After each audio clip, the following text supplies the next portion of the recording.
Exortação, arrependimento e esperança. O Ministério Profético de Jeremias. O tema da revista do 4º trimestre dos jovens. Se você já tem acompanhado aqui essa série de lições, hoje eu estou novamente para nós falarmos sobre a 3ª lição, que tem como tema o sermão no templo. Nós trataremos sobre a exortação feita tanto ao povo de Judá, quanto à liderança política e religiosa daquele tempo.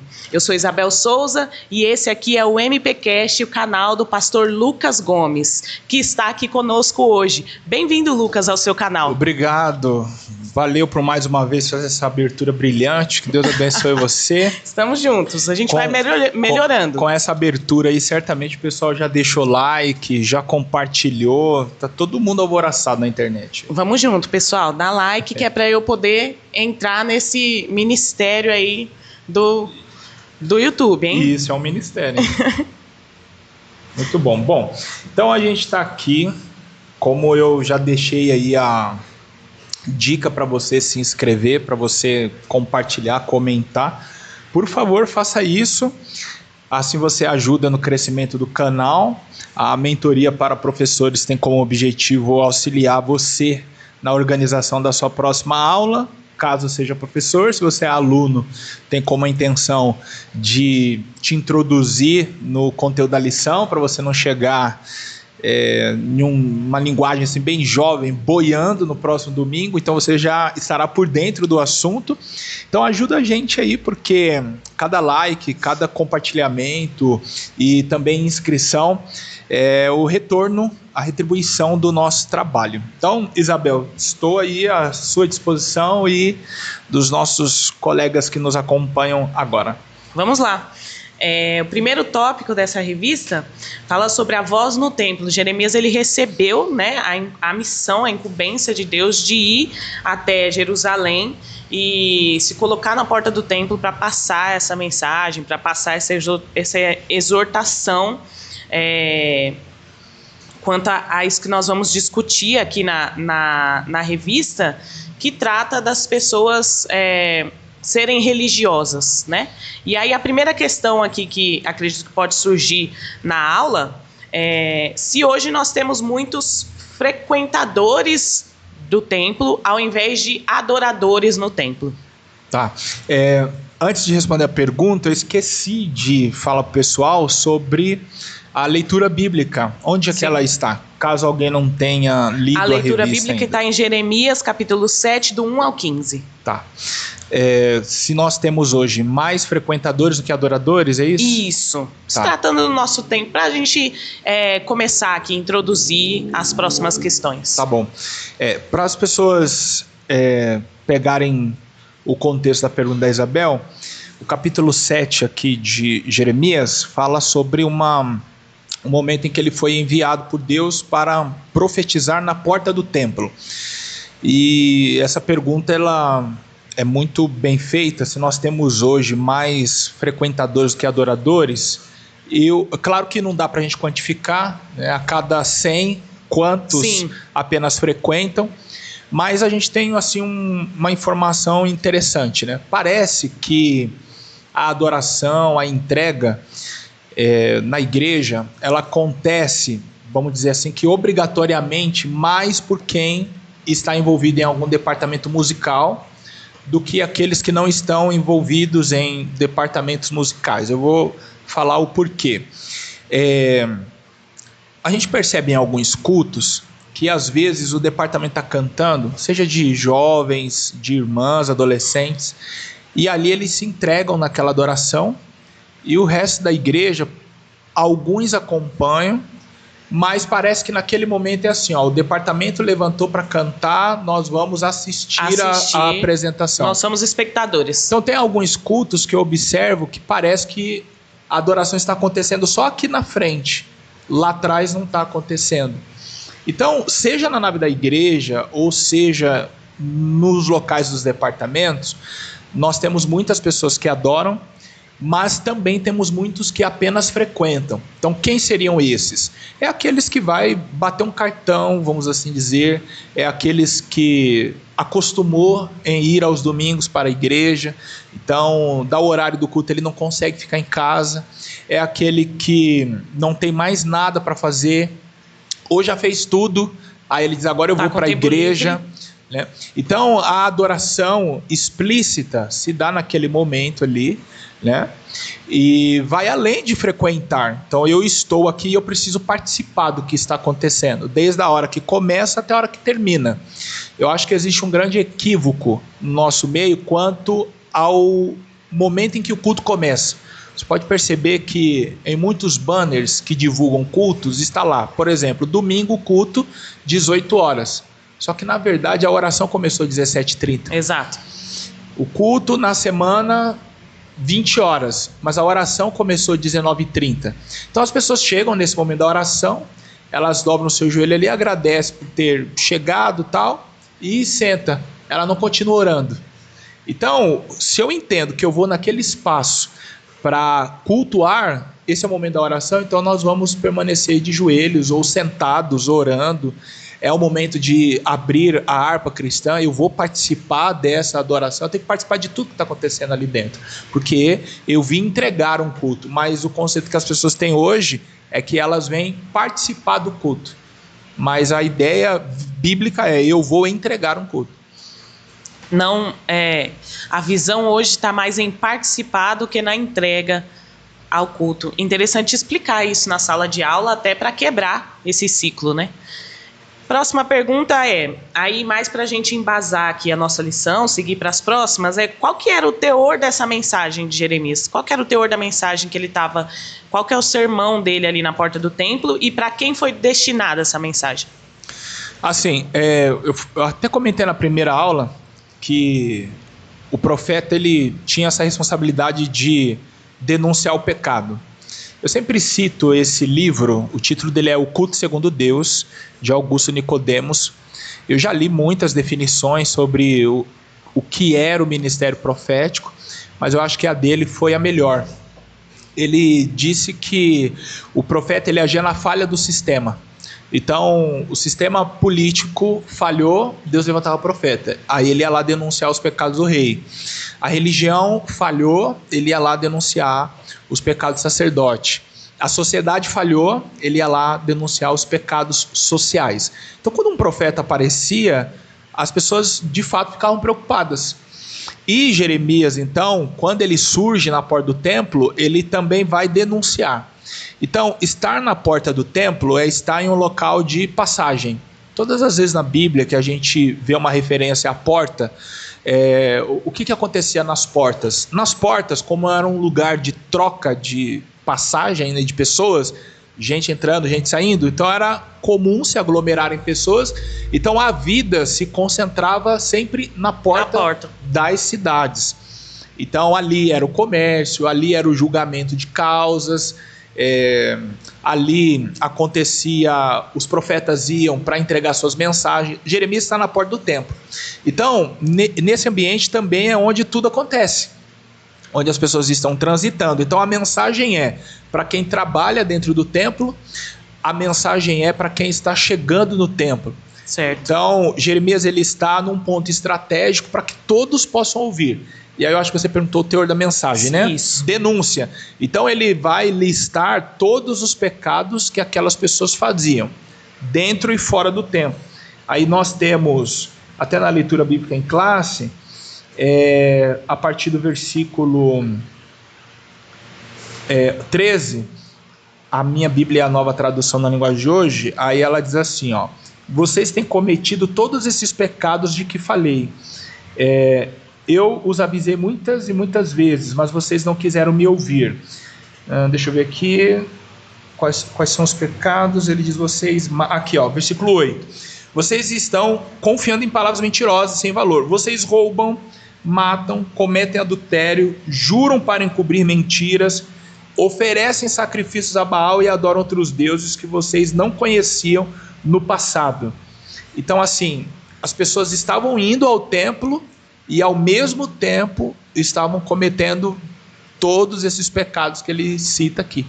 Então eu vejo Jeremias como um homem muito corajoso, porque se as pessoas cometiam tudo isso para matar ele na porta do templo mesmo, não ia ser difícil. Não ia ser difícil. Não era uma questão de dificuldade.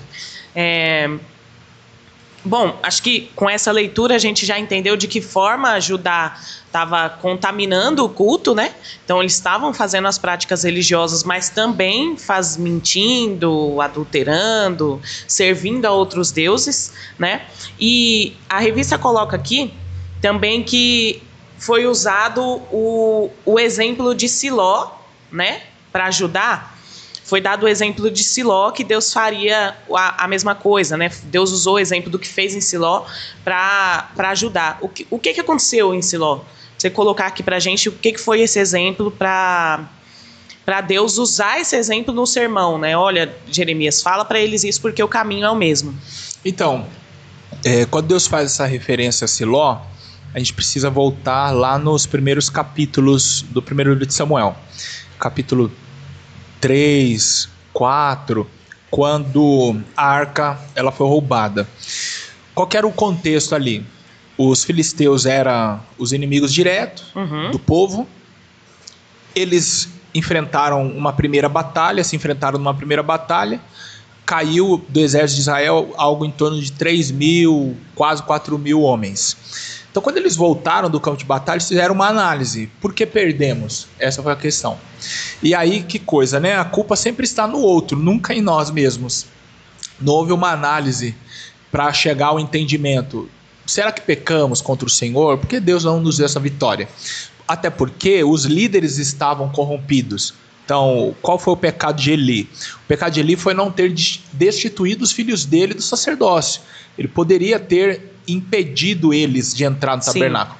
Porque assim, embora a Bíblia diga que o Eli não repreendeu os filhos, a Bíblia quer pontuar nesse sentido de ter barrado eles.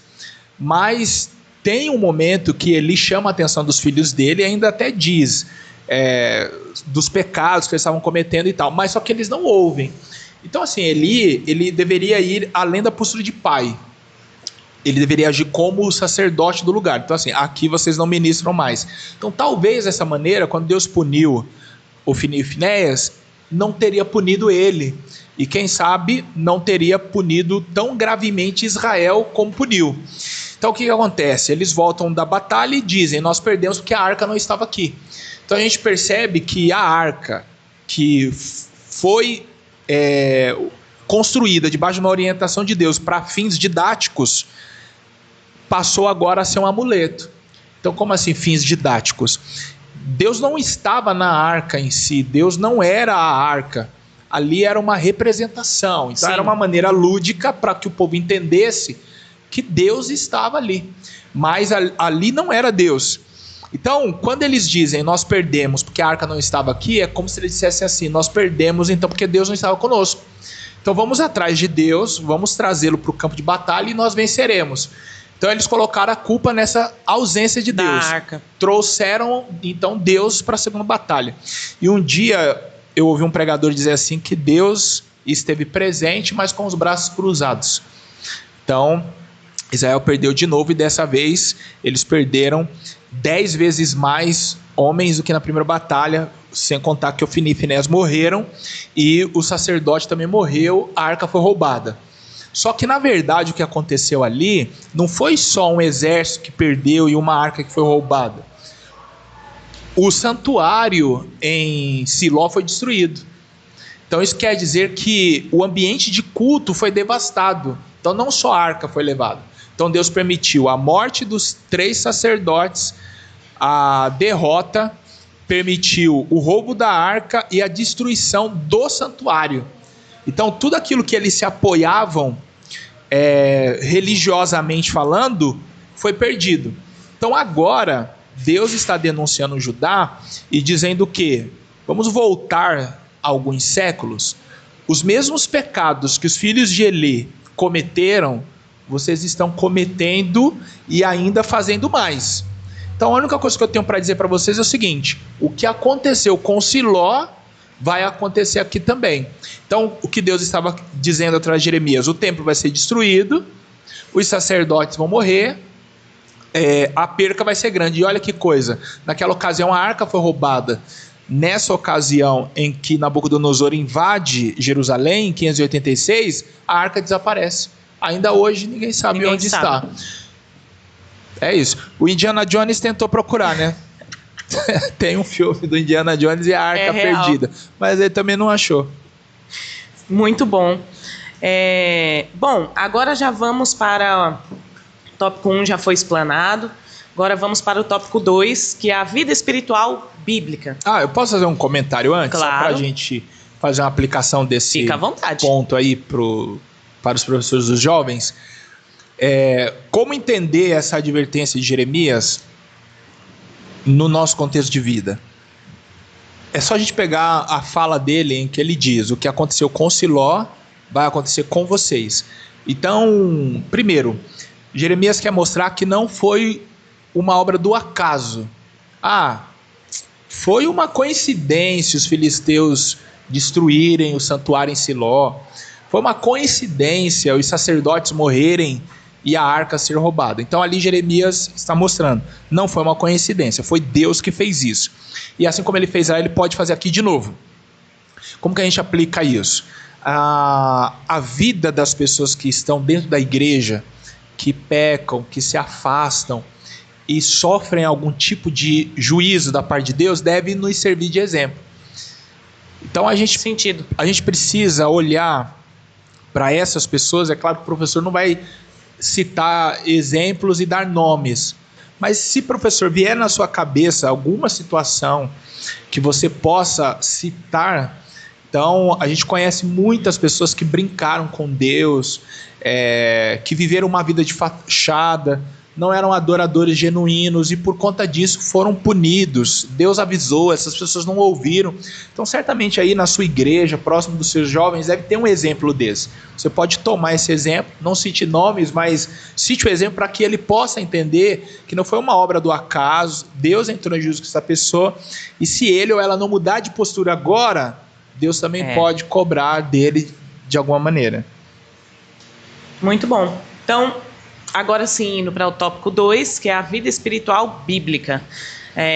Eu anotei aqui uma questão que surgiu, já contextualizando também essa primeiro tópico, que é a definição da palavra espiritualidade, né? Então, a vida espiritual cristã se firma na experiência pessoal com Cristo, né?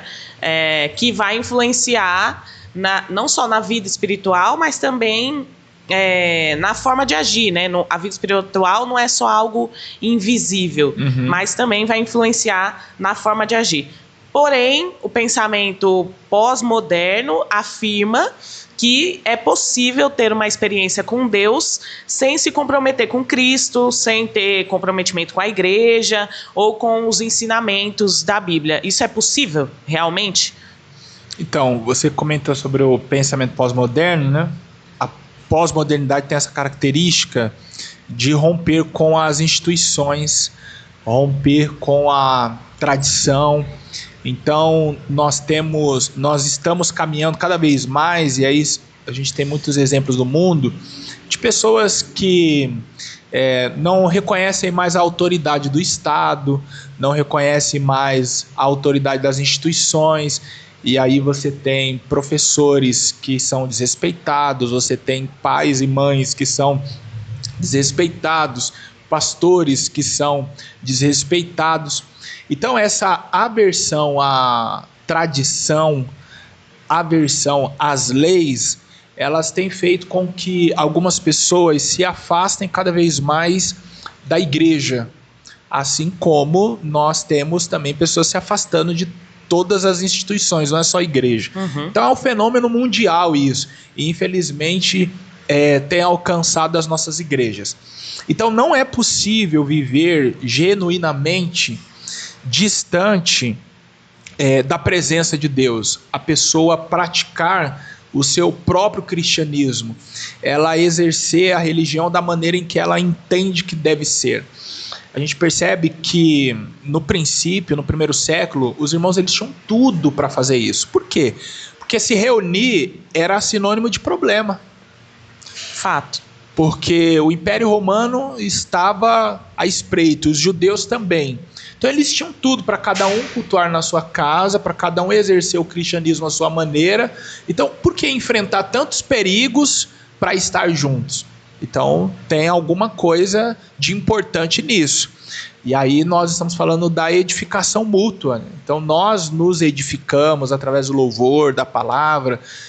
Paulo fala que quando nós nos reunimos, um tem hinos, outros tem salmos, então alguém profetiza. Então essa vida em comunidade, ela fortalece também a nossa espiritualidade. Então você vê, nós frequentamos a igreja e ainda assim pecamos. É verdade. Imagina se não frequentarmos, né? Então assim, nós precisamos hoje fazer o caminho inverso e buscar entender qual é o sentido de estar na igreja, de estar na presença do Senhor. Até porque não somos ameaçados. Então esse é o momento para estarmos juntos. Sim.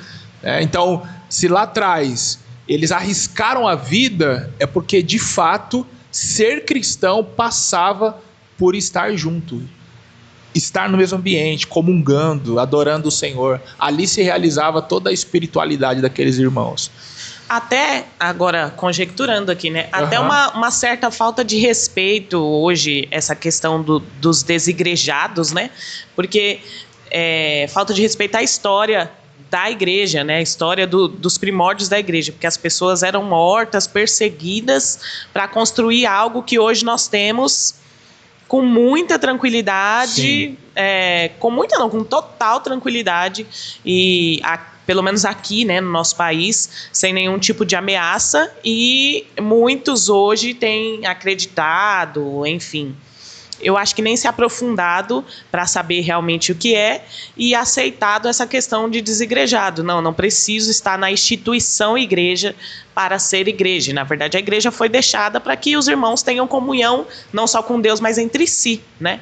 Então, da importância de estar e essa questão de faltar com respeito a uma história que já foi escrita, né? Algo que... Eu não me lembro o autor, mas tem um livro na CPAD que é As Catacumbas de Roma. Eu li esse livro e ele fala desse período da igreja em que os irmãos se refugiavam para cultuar em catacumbas, galerias subterrâneas onde cadáveres eram depositados.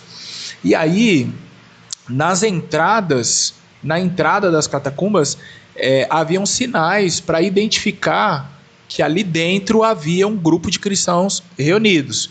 É aí que o peixe vira símbolo do cristianismo. Sim. O pão vira símbolo do cristianismo, o cálice acaba sendo um símbolo, porque estes eram desenhos. Então o pão, o peixe, o cálice, a cruz eram desenhos colocados na entrada para que quem passasse soubesse que ali se reunia um grupo de cristãos. Então você fala muito bem quanto ao desrespeito à história, e esse é um fenômeno da pós-modernidade, que é você não respeitar a história, não respeitar a tradição. Então o sempre foi assim hoje é errado. A ideia é que eu não preciso manter aquilo que eu já tenho, por mais que seja bom, né? Mas eu não preciso manter, porque agora eu faço o que eu quero de acordo com o que eu acho que é certo e não com o que realmente é a verdade. É um fenômeno que nós temos que lutar contra, né? Que vem acontecendo. Já ainda no tópico 2, já indo para o subtópico 3, a prática da espiritualidade. Então, a gente tem a leitura da palavra, oração, jejum, que são práticas espirituais saudáveis, né? Mas que devem ser acompanhadas de ações. Até aí tranquilo.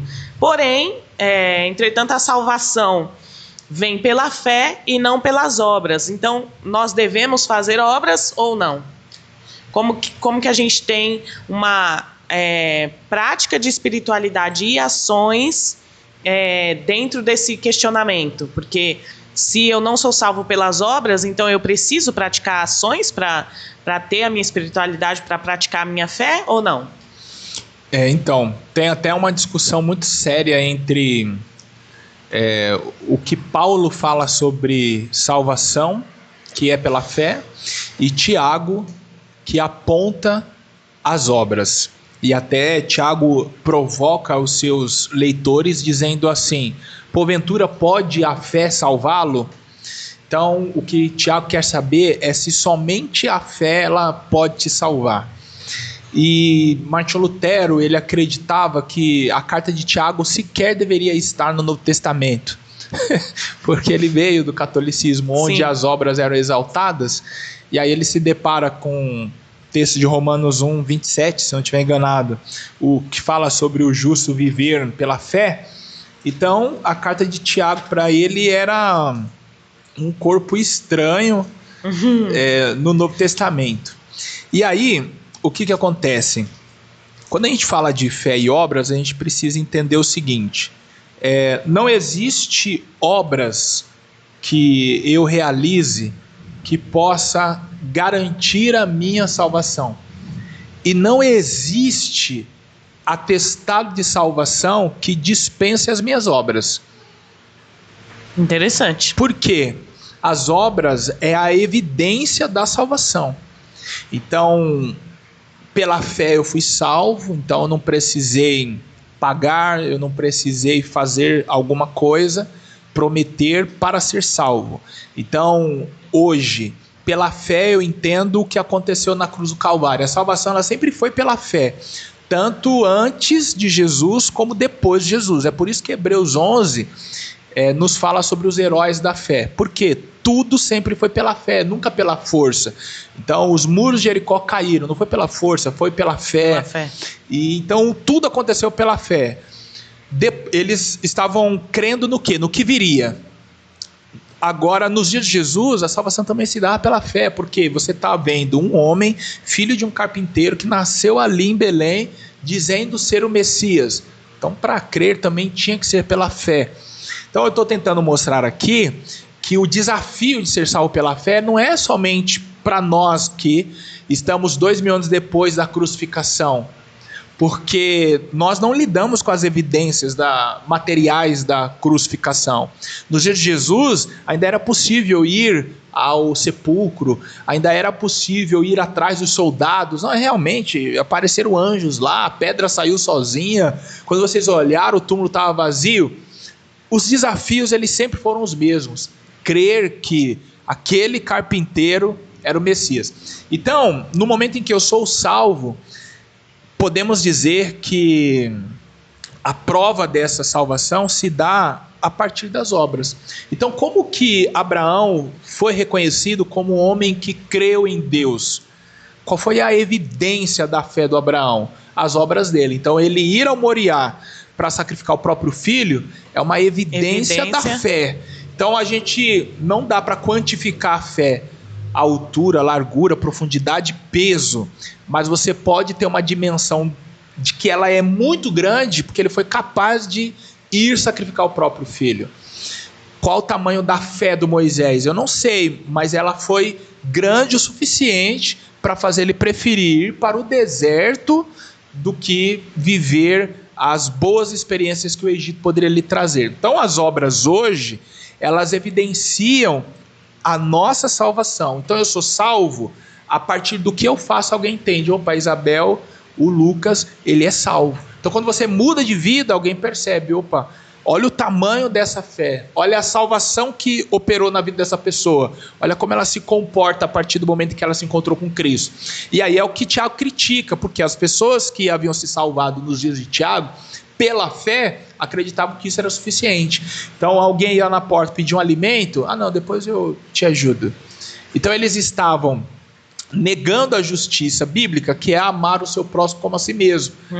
Então eles entraram no evangelho pela fé, mas eles não estavam vivendo o evangelho. Então o Tiago, ele está cobrando ações desses irmãos que estavam sentados de braços cruzados e outros morrendo, achando que a fé era suficiente para salvá-los. Então vocês foram salvos, mas a partir do momento que vocês não realizarem obras, vocês podem comprometer a salvação de vocês.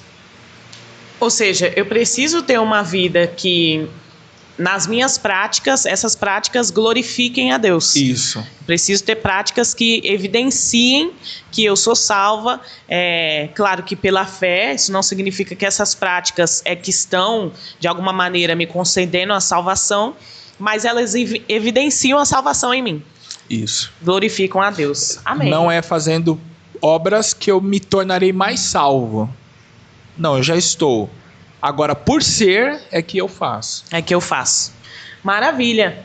Então, aqui a gente encerra o tópico 2 e já partindo para o tópico 3, que são as causas e as consequências de uma vida espiritual vazia. E aí eu já coloco aqui, quais são essas consequências de uma vida espiritual vazia? De uma vida cristã, né? Vazia. Sim. Romanos 8 nos fala muito sobre isso aí. Porque Paulo diz que... Só um momento, eu tinha falado Romanos 1:27 naquela hora, né? E também os homens... Não é 1:27. Mas eu já acho que o justo viverá pela fé. E eu tô com uma linguagem diferente, aí que não ajuda mesmo. Aí que não acha. Mas eu daqui a pouco acho aqui e falo para vocês. Mas, enfim...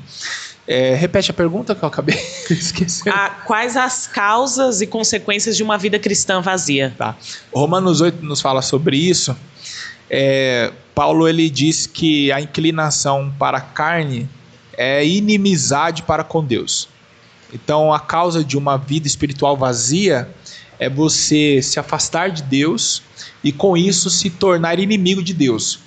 Por quê? Quando a gente fala de uma vida espiritual vazia, vamos pensar no povo aqui de Judá, que a questão religiosa, nas questões religiosas eles estavam em dia. Então quando diz que eles iam ao templo, quer dizer que estava todo mundo ceando, indo para o culto de doutrina, indo para o culto de domingo, dando EBD, dízimo, dando dízimo, participando dos tudo eventos, estava tudo tranquilo. Então, quanto à vida religiosa, não havia críticas.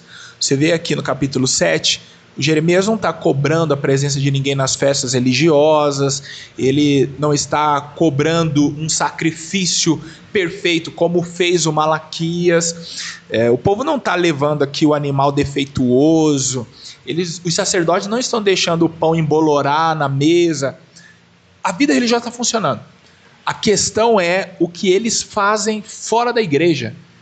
Então isso é uma vida espiritual vazia, é uma vida de aparência. Então, dentro dos exemplos que você deu, é o jovem que participa do departamento, participa do ensaio, participa do congresso, ele chora, ele se envolve, quem olha fala, esse daí é espiritual. Só que é uma vida espiritual vazia, porque ele sai dali e ele não se comporta mais da mesma forma, ele não vive as experiências que ele vive ali fora da igreja. Olha o que aconteceu comigo ontem, né? Meu celular foi furtado, né? E aí eu estava na luz. Situação horrível. Eu estava na luz, aí eu pensei assim, poxa, eu preciso procurar alguém aqui para eu conseguir mandar uma mensagem para minha esposa e tal, para ela ver se localiza o celular ou bloqueia as contas. Aí eu vi um quiosquezinho de venda de celular e tal. Aí eu fui lá e contei pra moça o que aconteceu. E aí pedi pra ela pra fazer uma ligação e tal. Ela digitou o número. Enquanto ela tava ali digitando, foi chegando algumas pessoas. E eu percebi que ela interrompia a fala pra pôr a mão na cabeça assim, fechava os olhos. E eu pensei assim, a cabeça dela tá doendo, ela tá passando mal. E aí ela falando comigo tal, e parava. Aí depois que eu mandei a mensagem, consegui resolver ali rapidamente o que eu precisava. Aí eu falei assim pra ela, sua cabeça tá doendo? Ela, nossa, tá doendo demais nas pontadas e tal. Aí eu peguei e falei assim pra ela, posso orar por você? Ela falou, pode. Aí eu orei por ela. Aí ao terminar eu falei assim, você já aceitou Jesus? Aí ela falou, já aceitei. Eu falei, nossa, mas tá firme? Ela, tô firme. Eu falei, nossa, que bênção. Então Deus te abençoe. Creia aí na sua vitória, Deus vai te curar e ora por mim para eu recuperar meu celular. E fui embora. Então o que acontece? Ali eu vi uma oportunidade de glorificar o Senhor, de abençoar a vida de alguém, e se ela não fosse crente, eu faria o apelo para ela. Sim. Então assim, é essa postura que se espera de um cristão fora da igreja. Então, por quê? Ser espiritual é a gente pensar em Deus e nas coisas de Deus a todo momento. Então, se é dentro da igreja, alguém chega, está passando mal, qual que é a nossa postura? Eu vou levantar, vou fazer uma oração, e se não é crente, já vou fazer o apelo. Então, é a mesma postura que nós temos que ter fora da igreja, do lado de fora. Dentro da igreja, ninguém vai ter algum tipo de comportamento que a condene naquela comunidade. Por exemplo, brigar.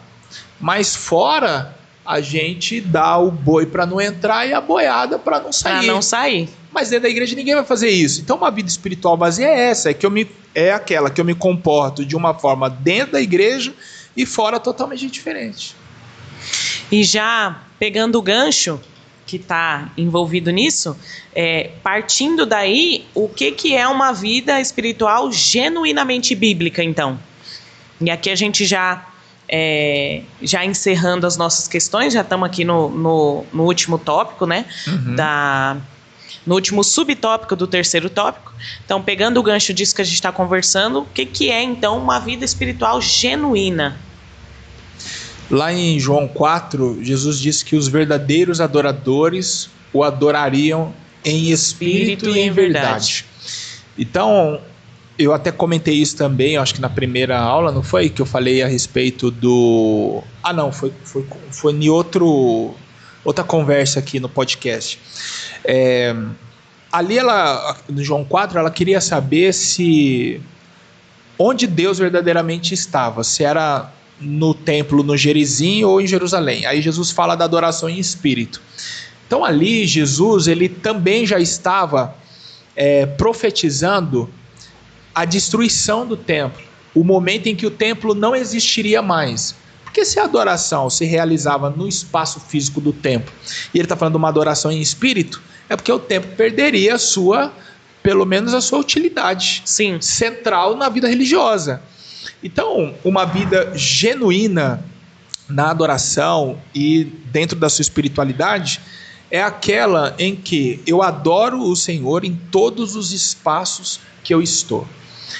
Todas as minhas ações glorificam o Senhor. Eu peço a Deus sabedoria nas minhas decisões, porque, veja, né, as pessoas elas confundem um pouco. Tem um livro do Rodrigo Bibotalk, eu acho que é da Thomas Nelson, que é o Deus que destrói sonhos. Uhum. Você já leu esse livro? Ainda não, mas está na fila em casa. Está na fila? Está na fila. Tem um trecho que ele comenta sobre tudo que a gente vai fazer, a gente pede uma permissão a Deus, né? Senhor, o Senhor me permite comprar essa caneca? O Senhor me permite abrir a Bíblia? O Senhor me permite... Aí ele disse um negócio lá interessante que eu quero trazer aqui, que diz respeito a uma vida espiritualmente genuína. Ele comenta que essa postura não revela espiritualidade. Na verdade, essa postura, ela revela o quê? Ela revela uma transferência de responsabilidade. Porque se eu peço para Deus permissão para fazer tudo, se der errado, a culpa é de quem? De Deus, que me deixou fazer. Entendeu? A culpa é dele. E aí, quando eu li isso, eu primeiro tomei um choque. Não, mas isso é um absurdo. Como assim? Ele está dizendo que eu estou transferindo a responsabilidade. Hebreus, se não me falha a memória, capítulo 6 ou é o 13, o escritor diz assim: e isso faremos se Deus permitir. Então nós temos que buscar a vontade de Deus para o que vamos fazer. Sim, é verdade. Ele não quis dizer que você deve sair assumindo as responsabilidades. Pedir a autorização, perguntar a vontade de Deus, também é atribuir a Deus honra, é também ser espiritual. Mas quando você faz isso demasiadamente, aí você está transferindo culpa ou responsabilidade. E aí ele traz algo surpreendente, que é o quê? Nós temos que orar a Deus pedindo sabedoria. Porque a partir do momento em que Deus te dá sabedoria, para que Ele te dá sabedoria? Para você decidir, para você realizar coisas, entendeu? Então, Senhor, me dá sabedoria. Deus me deu sabedoria, eu vou fazer. No entanto, o que eu vou fazer tem que ser para a glória de Deus. E se der errado, é porque eu não fui sábio o suficiente para decidir. E Deus não tem nada a ver com isso. Deu certo, glória a Deus, porque eu acertei diante da sabedoria que Ele me deu. Então não é porque eu acertei que a honra é minha, permanecendo dele, porque eu só acertei porque Ele me deu sabedoria. Então ter uma vida espiritual é aquela em que você se conecta com Deus e você age na direção de Deus. Você tem que ter segurança nas suas ações. Eu vou fazer isso. Deus está me dirigindo para fazer isso. Então, a vida genuína, ela se realiza dentro e fora da igreja. Maravilha. Então, já concluindo aqui, nós precisamos ter uma vida espiritual, para ela ser saudável, ela precisa ser equilibrada. Precisa ter equilíbrio. Então, a nossa comunhão individual com Deus, mas também a nossa comunhão com os irmãos, com a igreja, com os atos, né? A gente conversou aqui sobre as obras, que as obras são evidência da nossa fé. Então, tudo isso vai resultar numa prática que agrada a Deus e que traz uma vida espiritual genuinamente bíblica, com a qual se reconhece em nós que somos salvos em Deus.